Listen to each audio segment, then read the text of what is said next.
Hey everyone, Brett Tremblay from Get Staffed Up back with another episode of Candid Convos. And today I'm really excited to have Molly McGrath. Molly is the founder and owner of Hiring and Empowering Solutions. And she focuses on attorneys and does a lot of cool things for law firms.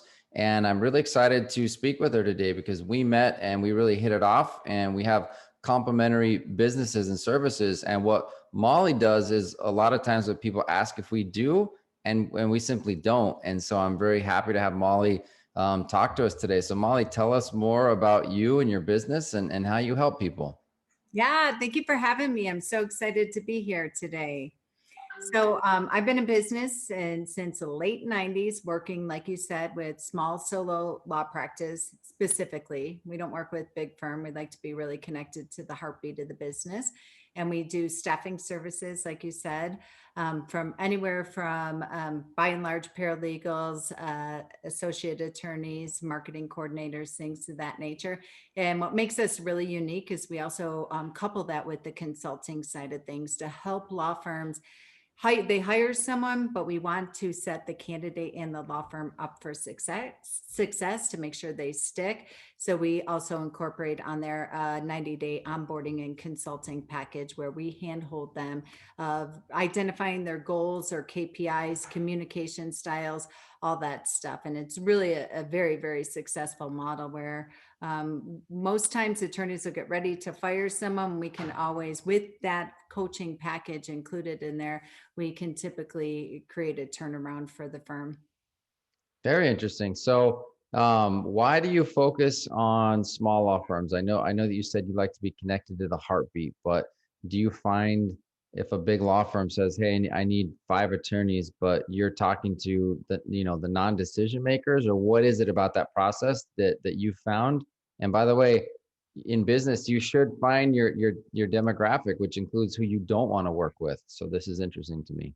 Yeah, I love that question because to your point, that's exactly what happens is it's very difficult to get the attention of the decision makers. Big firms would call us to support with either coaching or hiring, and then we'd hire someone, and then a month later get a phone call saying they're not working out. We fired them, and we can't figure out where the common denominator is.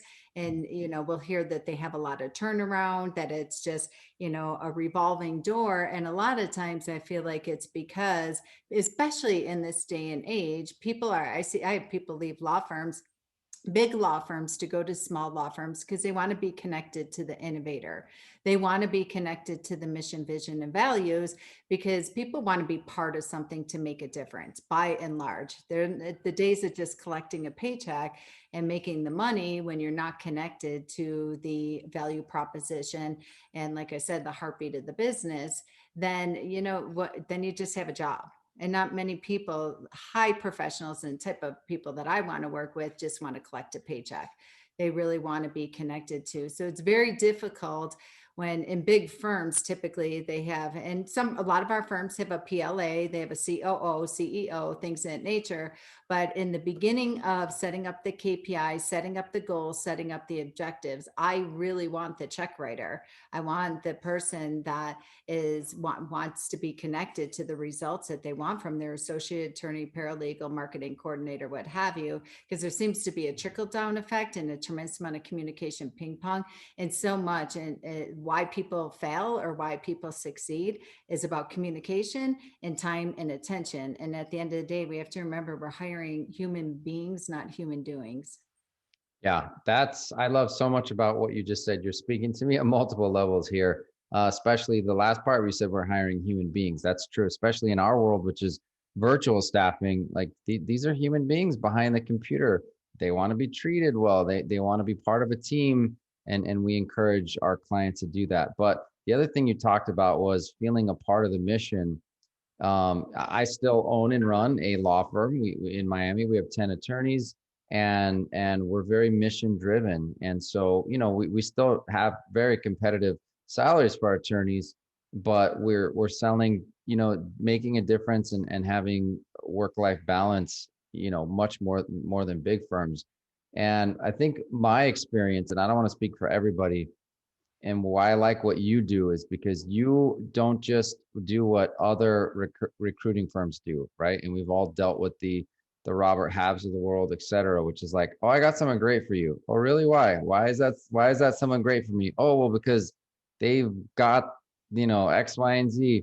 The first time I have my second or third longest tenured employee. Her name's Rachel at my law firm. She is phenomenal. We call her the rock of the firm. And she started as a paralegal hire. She had worked at a big law firm for a long time and then run her own business for a while. Swore off lawyers, but somehow our ad really spoke to her. So it was between her and then two paralegals that like a recruiter, and this is years and years ago, but somehow I met and they were pushing these two girls on me and I couldn't figure out why. So I brought them in and I had them do a test. And Rachel, who's still with us, I turned the laptop around. And I said, here's style of the case, and she just attacked the computer. The other two stared at the computer and had no idea what a simple pleading was. And like, how are you, for the paralegal position? And I think most models for the recruiting industry is just they get paid when somebody signs, and so they're taking people that need a job and their job is to place them, and so they're pushing people on you that don't fit. And from what you and I have talked about and you're describing, your model is so much different. And I would bet the farm the retention rate is so much higher the way you do it.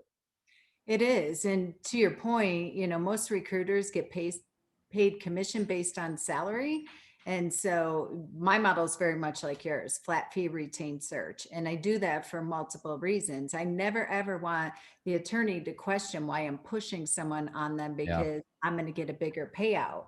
And I want them to know they're my number one priority. My goal is to find you the best person for the least amount of money, but sometimes it's a little bit more than you anticipated. But we all know the average hire of hiring and firing and training and onboarding people is north of $50,000 a year. So you want someone who's going to stick. The devastation and the destruction of hiring someone that's going to leave, especially when you get super dependent on them and they are a rock star and they're awesome and they're doing a great job and then they leave because recruiters are hitting up their inboxing promising them the sun, the moon, the stars. And if you're not giving people time and attention, and that's why I like to work with small firms, because when people call me, they're like, well, we don't have time to train, or we don't, the managing attorney doesn't have time to I'm like, do you understand that means that you're not important to me? And people want time and attention, and they're going to leave for less money or more money. And they're constant. If they are truly like Rachel, a rock, they're getting inboxed every day by recruiters because we're vicious and the Yeah. market is tight. And my favorite thing as a recruiter, surprisingly, is when I inbox people, I'm like, hey, I got this awesome opportunity for you. Are you being treated well? Are you happy? Are you getting paid well? And when I get response and people say, I love where I work, no, thank you. I'm like, kudos to you, law firm. I go and look what law firm they're working at. I'm like, what? It's just amazing. They won't even talk to me because they're so incredibly happy where they're at. That's awesome. I mean, look, I don't know for a fact, but I have been told by our employees that people have reached out to them and that's been their response. Like I love where I'm at. And building that loyalty is important. So, your core business is staffing and recruiting, but you're talking about, loyalty and lifestyle. And that to me, that's just a huge difference in the service that you offer. Absolutely. And I tell law firms this all the time. Recruiting is sales. Like if you want me to do recruiting for you, you better be proving to me that you have the best law firm, that you have time. I say no to more law firms taking them on because I could tell really quick that there's some disconnect in the law firm, that it's not a culture that I'm going to be able to sell. And I've learned it the hard way where I get people in there and then they leave. They're like, it's a disaster over there. And the revolving door is not Yeah. because of it hires. And what's interesting is the person who owns the firm that has a revolving door, it's never their fault. They're blaming everyone else, especially now millennials. Oh, the millennials and these people these days. And I mean this with all sincerity and not just to stick my nose up in the air or to put people down, but I want to ask, have you ever considered, one of these law firm owners that you're maybe don't have a good environment to work for, or you're not a good employer, and people just, maybe it's you, maybe you're the problem. As Tony Robbins said, there's no such thing as a bad team, only a bad leader. And Mm. I truly believe that because, I get it. There's some funny clips out there and some funny stories of people with their phones and interviews and et cetera. But, you know, what are you doing to make your workplace better, where somebody would want to spend a part of their lives, helping you in exchange for a paycheck, but nevertheless, yeah. So I mean, I couldn't agree with you more. Tell me what's next on the horizon. And I always argue the best time to hire is when no one else is hiring.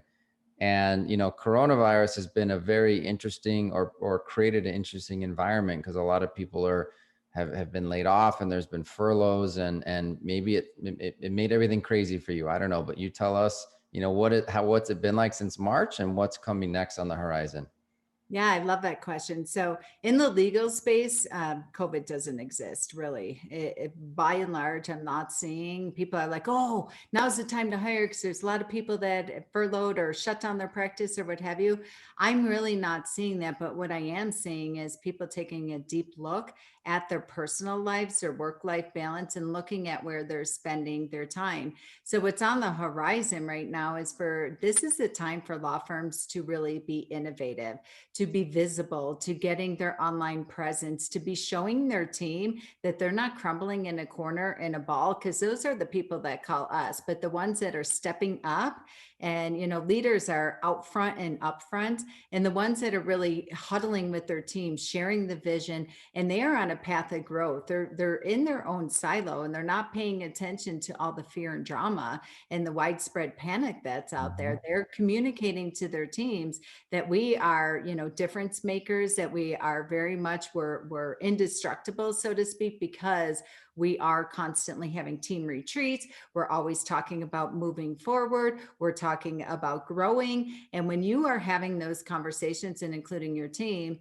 they're not going to leave. So there are good attorneys and paralegals and legal administrative assistants out there right now calling us, or like I said, us inboxing, and they're leaving not because of money, not because of benefits, not because of perks or what have you. They're like, my attorney's paralyzed, this law firm is frozen, and the writing's on the wall. If they don't get up and they don't start being visible, we will be closing in 6 or 12 months. Yeah. Wow, that's wild. So any major changes in the landscape though, and for 2021, or you think it's kind of par for the course?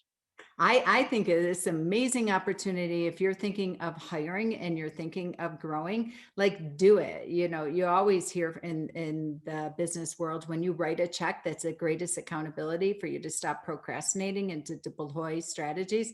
Now is a great time to find some phenomenal candidates Hmm. that are, might be in a firm that isn't doing anything. And if you have a firm that is progressive, you have a firm that is inclusive and team centric, and you have a culture that you are so incredibly proud of, like you, Brett, now is the opportunity for you to really be picking up on some great talent, not because the unemployment rate's high, but the curiosity and the opportunities and people wanting to be part of something has never been stronger. Interesting. That is interesting. Well, I was going to comment earlier when you said the person who says, I don't have time to train. Somebody called me and said that not too long ago, and they no longer have a business. It's like, no offense to them, but what else could be more important than training the person who you're going to delegate things so that you can Right. do better and more with the firm? I don't understand that. And of course we don't do training because there's a million different law firms with a million different policies and procedures and systems and ways to do things. We're finding, very talented people that just happen to live in another country and want to work for you for the types of positions, administrative level positions, marketing assistants, and legal assistants, receptionists, intake coordinators. They're going to need some training, but your other option is don't train them, and then what? You don't have a solution. So Yeah. And I would say, just to piggyback on that, that training just means coaching and mentoring. You hire people that have the skills, you hire the people that have the mindset and they have the knowledge, but they still need feedback. They still want to get your time and attention and coaching. And that is the equivalent of training. An hour is an hour is an hour, whether you're spending it yeah. on teaching them on how to use Clio, or you're teaching it on them of how to be more of a critical thinker and giving them feedback on the essence and the personality of your firm. They still need it. Yeah. And it's not as hard as it sounds, right?